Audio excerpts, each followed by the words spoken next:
พี่น้องมื้อนี้จักเขาอยู่ซันได้บ่นี่ซัน 20อยู่กรุงเทพมหานครระหว่างสำสาสิแต่งงานนั่นก็เจ้าก็ให้ขึ้นมาซันนี้มากินน้ำชากาแฟอะไรทำไมแล้วก็เห็นตึกนะว้าวงามคักงามแน่เด้อพี่น้องสวัสดีไทยแลนด์อู้พี่น้องเบิ่งเลยรถนะแซมแมงมีนิดนึงวะพุ่นนะมอเตอร์ไซค์นะซัมฮินนี่ล่ะโอ้ยเขาอยู่ซัน20พุ่นนะ โอ้ยไทยแลนด์บ้านเฮานะสวยเก่งพัฒนาเก่งเนาะจักว่าจักสันแม่เป็น100 สันพุ่นบ่นี้นะโอ้สวยงามพระราม8เนาะป่าปูนก็สวยอย่างหนึ่งป่าเขียวธรรมชาติก็สวยอย่างหนึ่งนี่นะกรุงเทพมหานครระหว่างสำสารอเข้าพิธีแต่งงานล้านค่อยแต่งเดี๋ยวบ่แม่นค่อยแต่งก็มาแต่งงานกรุงเทพพี่น้องญี่ปุ่นเด้อนี่พี่น้องมาแต่เจแปนที่เขาเอ่ยมาจังนี่คำฟอร์มเจแปนน้ำส้มโอ้แต่แซ่บบ่ผู้บ่าวญี่ปุ่นพี่น้องผู้บ่าวญี่ปุ่น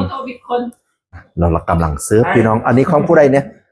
ฮู้ passion fruit soda ของให้จุ้ย โอ้ นี่แหละเยี่ยมดี okay วางไว้ นะคะสปีดไทย no not โอ้เบาไห้ก็บ่เป็นพี่น้อง sorry Who else ต้องสร้างเอง สนใจผู้สาวไทยบ่ห้ามเราเนี่ยถ้ามาแสดงสนใจผู้สาวไทยบ่ผู้บ่าวญี่ปุ่นชอบผู้สาวไทยบ่อยู่ไลไทยบูแมน yeah I mean I have a girlfriend ว้าว มาแสดงก่อน Thai girlfriend ไทยเกิร์ลเฟรนด์ โอ้เรามีไทยเกิร์ลเฟรนด์มีผู้สาวคนไทยแล้วพี่น้องเสียใจนะเขาไม่โสดแล้วนะเสียใจปิดคลิปทำนี้แหละเขาไม่โสดแล้วปิดพี่น้องอาหารนี้เขาเอิ้นว่ายังข้องวางเลยยังบุให้เสิร์ฟเองว่าซั่นอันคือสิแม่นโกเกเนาะเป็นโกเกโอ้ยถ้วยกับถ้วยน้อยหายเอาถ้วยอันใหญ่ๆแหน่เบิดเขาสิอิ่มบ่นี่นะอันนี้เป็นอีหยังบุนี้นะ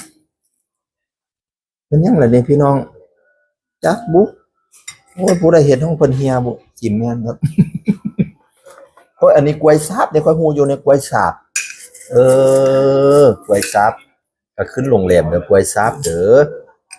กล้วยสาบขึ้นโรงแรม เฮ้ยจะแม่นอันน้อยให้บ่เป็นตาอิ่มอันนี้แม่นยังบุนี้นะอันนี้กล้วยคือกันบ่หรืออะไรบุบานาน่ากล้วยมันเขียนว่าบานาน่าแปลว่ากล้วย บ่เป็นตาอิ่มให้กล้วยว่าซั่น โรงแรมบักใหญ่บักเตเบิ่งแหน่ปั่นของเล่นเด็กน้อยแทนที่สิซับเสิร์ฟลาบหัวซุปปึ๊บต้มซีนซะนั่นเนาะเบิ่งนี่มันสิอิ่มติบัดเนี่ยนะ ใส่สองเท่าไหร่ใส่สองเท่าไหร่ยังสิกินต้มซีด โอ้ใส่200พุ่นเด้อ เขาเรียกบอลลูนหัวลุม มันนี่นะ เมนตีบ้างนี่ โกโก้ตินี่นะโกโก้ติอันนี้ของผู้ใดบัดนี้ เจ้าของมาโกโก้กินกับทอดกล้วย